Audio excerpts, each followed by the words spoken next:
ఒకటి రెండు మూడు నాలుగుకు అర్థమేమిటో చెప్పనా? చెప్పుకో, త్వరగా చెప్పుకో. ఒకటంటే ఒకటిగా అడుగేద్దాం,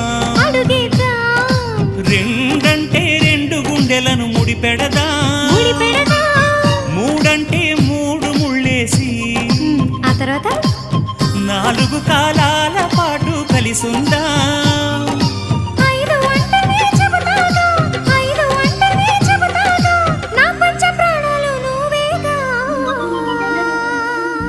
అమ్మావు ఇల్లు ఈగ చదివానాడు, ప్రేమ వలపు మనసు మమత చదివాయినాడు.